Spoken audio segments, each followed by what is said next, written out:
right. Getting through this heavy stuff, but it is necessary. So from a kingdom concept, what is the kingdom concept of intimacy? Okay. The kingdom concept or purpose for intimacy is a process of becoming one flesh between a husband, which is a male, and a wife, which is a female. So we have to put those definitions in there because one, this is a Christian, biblical-based, kingdom-conscious marriage ministry. That's right. And all of those words tell us what constitutes a marriage. That's right. And so the world has other definitions, and they are gaining strength and momentum even within the church. But the Bible, as we've often said, the king has already spoken. Exactly. And we're dealing with the kingdom, not religion. We're dealing with the kingdom. The king has already spoken concerning it, so we don't have no opinion concerning it. That's right. Our opinion is his. He's already said what he said, and it's our responsibility to say what he said. Mm-hmm. So this definition includes it's intimacy, it's a process, it's becoming one flesh, that's why it's a process, between a husband, male, and a wife, female. So what's a process? Go ahead. A process defined is a series of actions or steps taken in order to achieve a particular end. Did you hear what she just said? A process is what? A series of actions or steps taken in order to achieve a particular end. Now listen to, so she said it's a series. It's a process, is a series of steps. So if it's sequential, then there is some plan to it. There's an objective, but the prior steps are progressive in the ability to produce or realize the objective. So from a kingdom conscious perspective of intimacy within the marriage, the person has to have some plans, something, there's an objective, which is the mutual edification and satisfaction of the other person, but that just doesn't happen. Right. You have to do steps, series of actions. And that comes from knowing and understanding your spouse, getting to know them. Mm-hmm. Like I said, there's nothing worse, and we've talked about this before, it's problematic for you to have had prior relationships, and whatever was one of the steps or processes or things that person like assumed that this person in your marriage or relationship. That's why you have to deprogram your mind and start out with a new slate. I got to find out what my wife likes, and that's why the Bible is so intentional. Don't do these things. Develop habits and appetites outside of marriage, because you're going to bring them into this new relationship, and some of those things may not even be lawful. That's right. So you have to now go through the process of learning your spouse, understanding the process of how do we get to a place of intimacy, and being willing to take the action steps to do it. Mm-hmm. It's not just an act, it's work. Yes, it is. It's work. And I think over the years, it becomes second nature, in the sense that, it's just like driving a car. When you start the process of driving a car, it seems so difficult because there's so many things to do. I got to put my foot on the brake first. First I got to put the key in the ignition.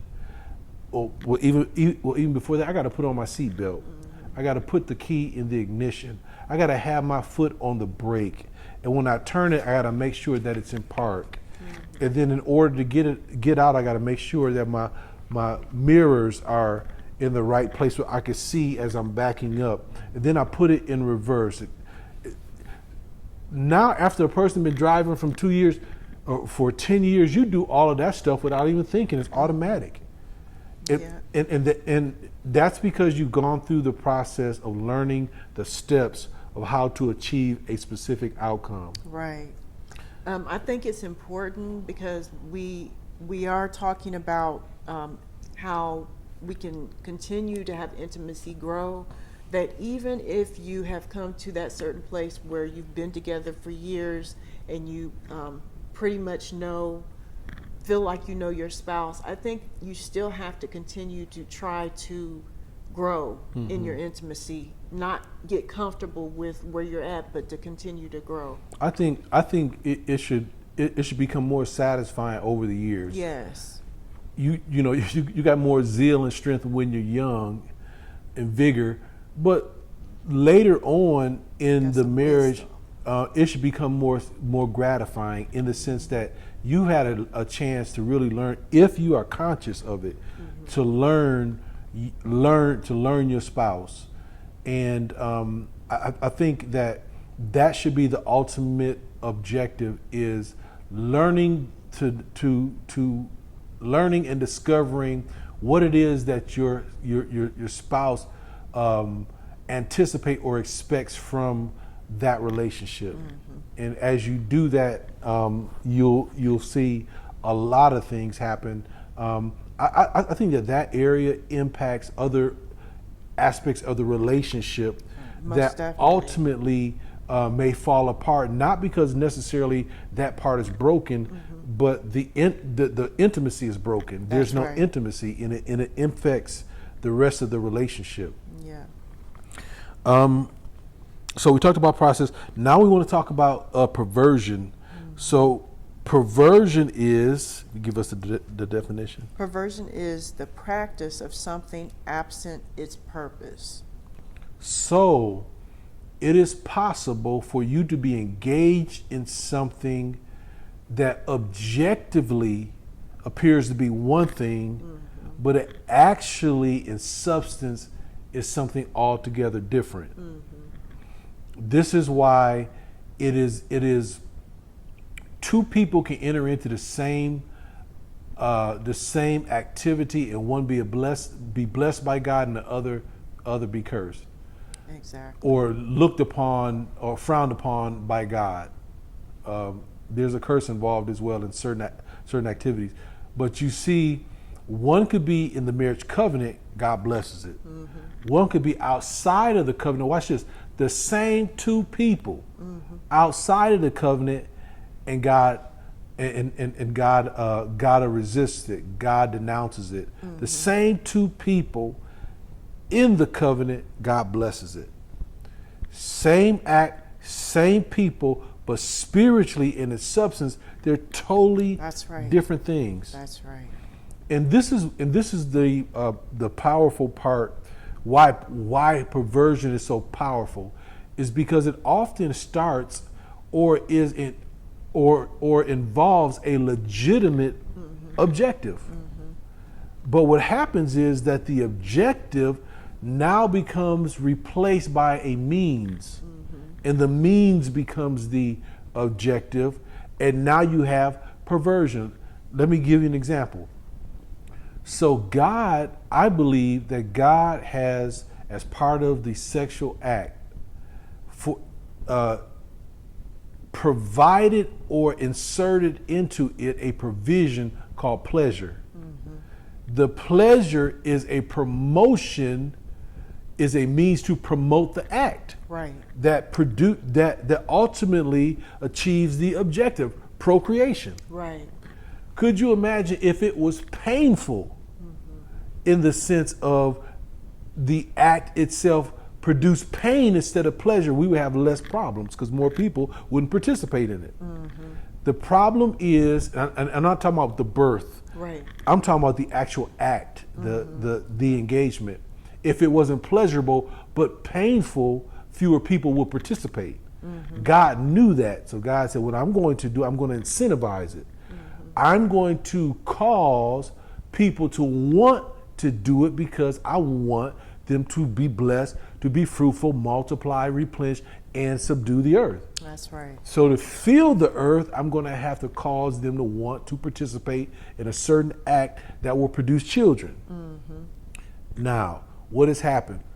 People who have no intention That's right. of having children participate in the act for the objective of pleasure.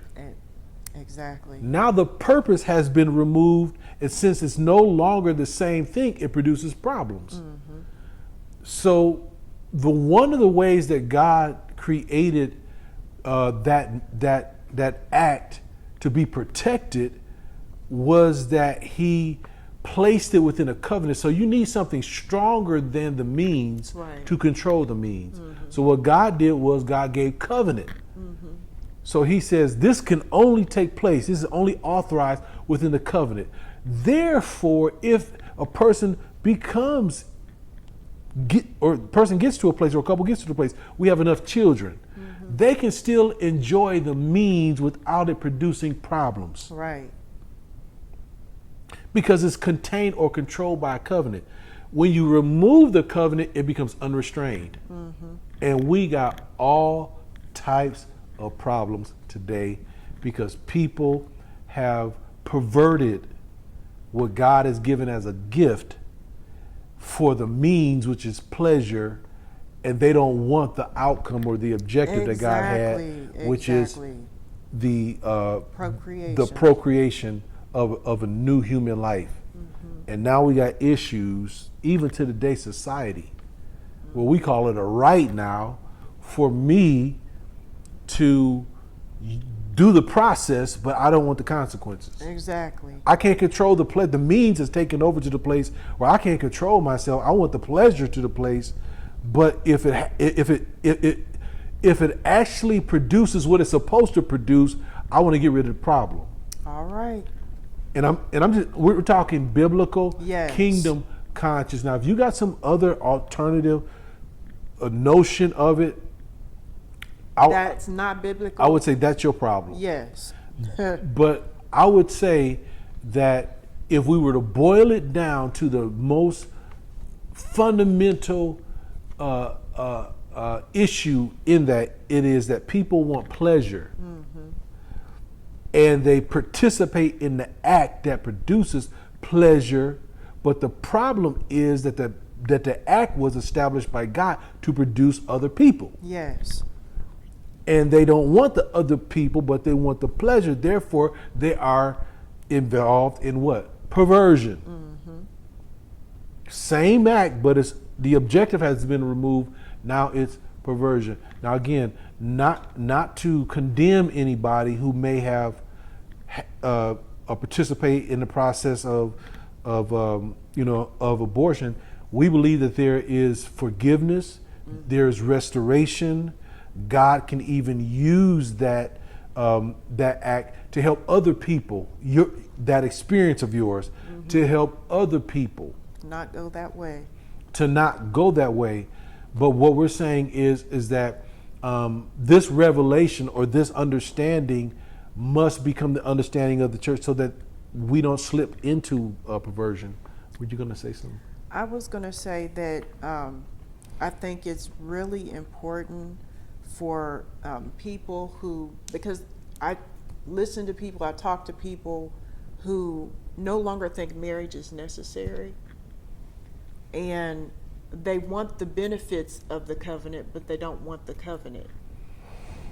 And a lot of these people are Christians. Yes. So I'm not talking about people out in the world. So they don't want the responsibilities or the covenant that comes with marriage, but they want the benefits. Right. So they want to do the things that married people do, but don't want to be married. Right. And again, that's perversion, which what produces problems.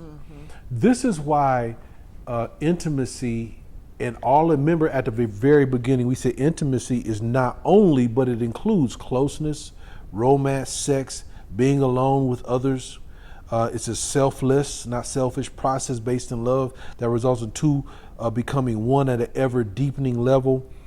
The problem is that intimacy, one, what is not understood, within the marriage, and then two, when people engage in acts that are part of intimacy outside of marriage, is that the person loses a part of themselves. Yes.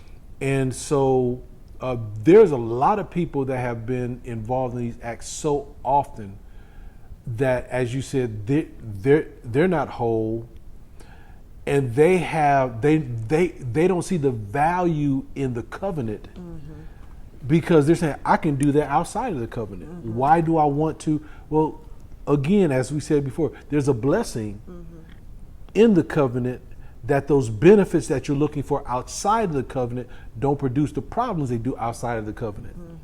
I think that you also have to remember that every time you operate and do those acts outside of the covenant, you are developing soul ties. You are developing spiritual issues that when you're intimate with someone, it's not just a physical intimacy. You come together with your spirit, and whatever type of spirit that person has, that is in you now. You know what? And over the years, I can discern a person that is immoral. Yeah. Even in the church, there is something In their present spirit, yes.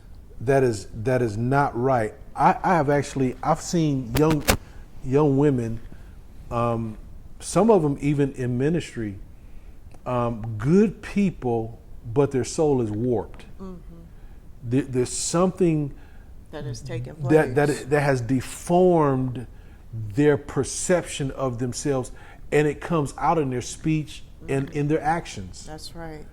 I've met some women that are on fire for the Lord, but there's a blindness in their perception of themselves by the way that they dress. And you look at that, you're like, why would you dress like that unless you want attention? Now, I don't doubt that you love the Lord, but there's something warped. There's something that is not properly formed or has been scarred in some way that manifests itself in this in a particular way. And I think the same with men. With men. I've said this before. There are some men in ministry that I wouldn't trust my wife around. In the sense that not that I don't trust her, because Gena, I know she would put them into place in a minute. Is that it's the individual, it's that man that got problems, and that person might be anointed, but he got problems. Right.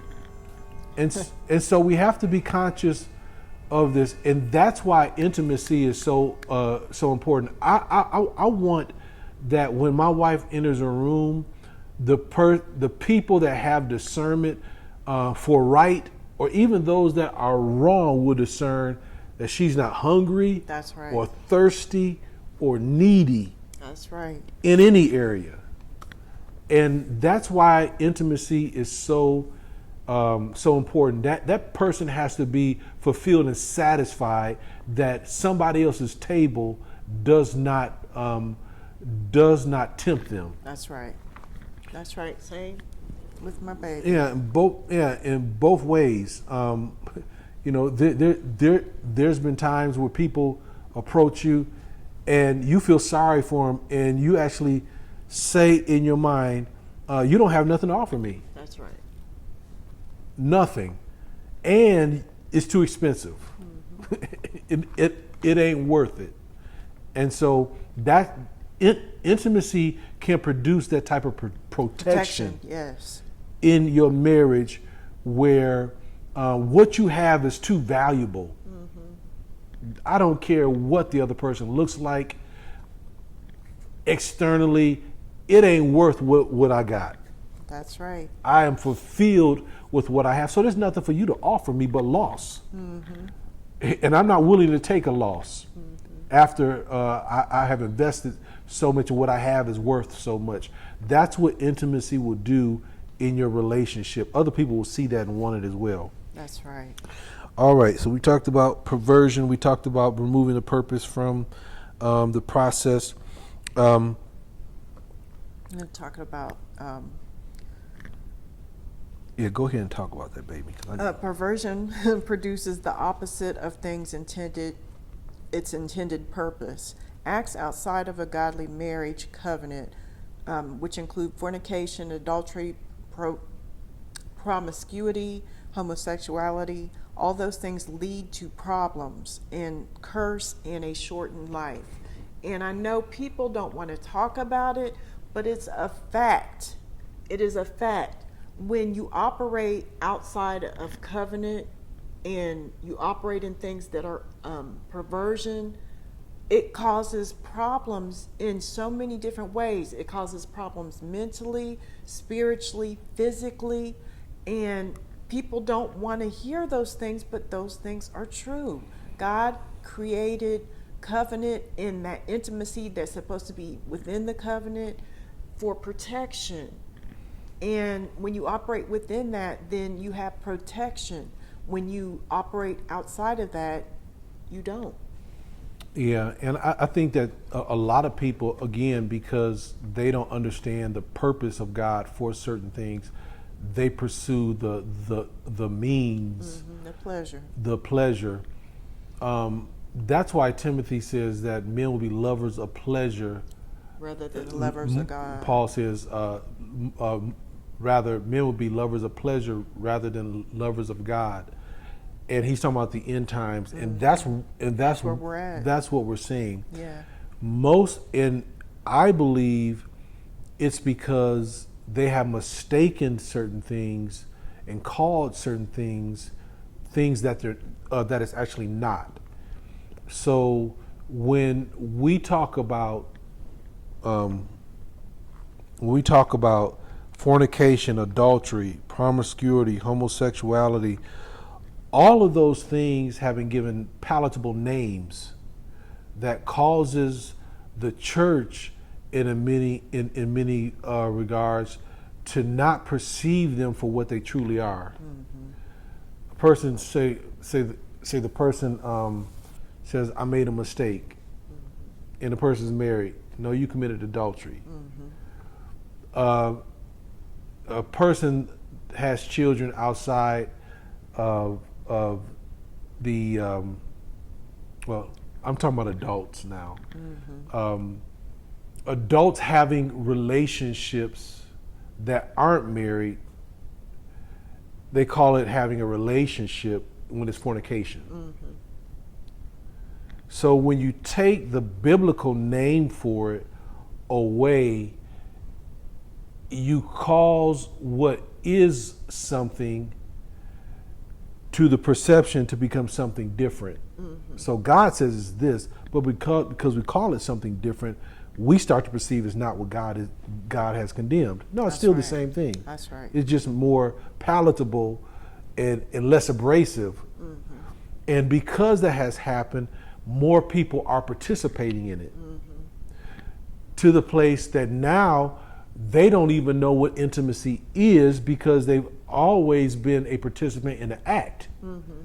So once they get married, and now it's within the covenant, now they don't know how to cultivate an environment or create intimacy because it's always been action-based. Mm-hmm. Same thing for people that are already married. You get into an adulterous relationship with someone else, mm-hmm. It's going to be difficult for that person to actually have intimacy with their spouse, right? Because there's somebody else there, right? Just what you're talking about. You spiritually, you're joined with that individual. You're bringing them into a situation. You think it's just two people in the bedroom. There's three. Exactly. It may be more. Exactly. So how is that going to create an environment where that other person can be satisfied? That person is going to be being used for selfish reasons, right? And it's just problematic when we step outside the way God does things and we try to justify them or legitimize them by calling them something other than what it actually is. Exactly. Do you want me to read Deuteronomy? Yeah. Okay. Deuteronomy chapter 30 and verse 19 in the New Living Translation. It says, "Now I call the sky and the earth to be witnesses that I am offering you this choice. Will you choose for the Lord to make you prosperous and give you a long life, or will he put you under a curse and kill you? Choose life. So the moral of that is that God has given us an opportunity to choose. Yes. To choose life, to choose his way of doing things. And again, you know, we're talking about marital intimacy. First of all, God chose to place intimacy within the context of marriage. Right.